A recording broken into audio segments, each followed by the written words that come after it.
जय जोहार संगवारी हो। स्वागत है आप मन के अपन चैनल हमर छत्तीसगढ़ में।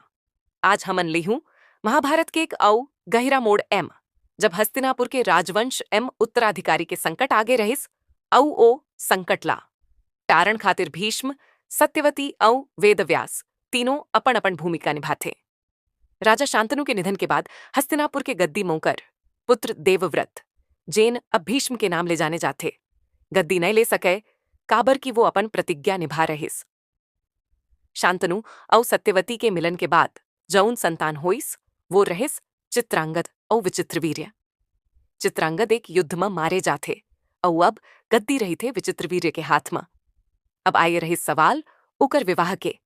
सत्यवती सोचथे एक मजबूत राज्य के बेटा बर एक मजबूत रानी चाहिए। यही सोच के साथ ओमन तय करथे काशी राज्य में तीन बहिनी मन के स्वयंवर में भाग ले जाही। फिर भीष्म अपन रथ में सवार होके काशी नगरी जाए लागठे। स्वयंवर के सभा में तीन राजकुमारी रही थे, अंबा बड़ी बहन, अंबिका और अंबालिका। सभा में काशी के राजा औ दूसर राजकुमार मन बिराजे रही थे। भीष्म सभा में घुसी के घोषणा करत थे, मैं हस्तिनापुर के महाराज विचित्रवीर्य भरे तीनों कन्या ला बलपूर्वक ले जात हम काबर की मैये स्वयं ब्रह्मचारी हम और गद्दी के उत्तराधिकारी बर योग्य रानी के जरूरत हवे। सभा में बवाल मच जाते। कांची, मगध और शाल्व नरेश भीष्म के खिलाफ तलवार उठाते।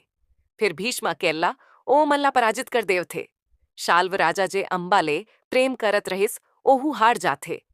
भीष्म तीनों कन्या लारथ में बैठा के हस्तिनापुर वापस लान थे। हस्तिनापुर में जब रानी सत्यवती देखते कि बेटा सब लालाए हवे, ऊंकर आंखी खुशी ले चमक उठथे। तीनों रानी मन के विवाह विचित्रवीर्य संग करवा दे जाथे। फिर कहानी एम मोड़ आथे। अंबा जौन शाल्व नरेश संग प्रेम करथे वो कही थे, मैं ये विवाह नहीं करम्व, मोला तत् शाल्व चाही। भीष्म ओला आज्ञा देव थे, जा शाल्व संग जा। जब अंबा शाल्व नरेश के पास जाथे ओ कही थे, अब तन्य दूसर राजपुरुष के हाथ में रह गई या हंस, मैं तन्य ला अपन रानी नहीं बना सकम्व।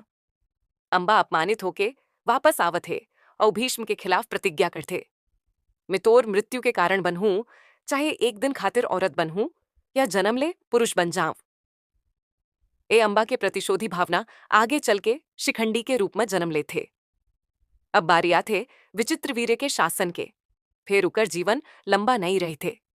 बीमारी के कारण उनकर देहांत हो जाते। तीनों रानी विधवा हो जाते और हस्तिनापुर एक बेर फेर संकट में पड़ जाते। अब सत्यवती अपन अतीत के गोठला याद करत ओ कही थे, एक समय मन ये अर्श पराशर संग मिलिन रहम अवी हमर संतान हे वेदव्यास। वेदव्यास के तप में ध्यान लगाए हव्या फिर माई के बुलाहट पाए के हस्तिनापुर में आ जाते।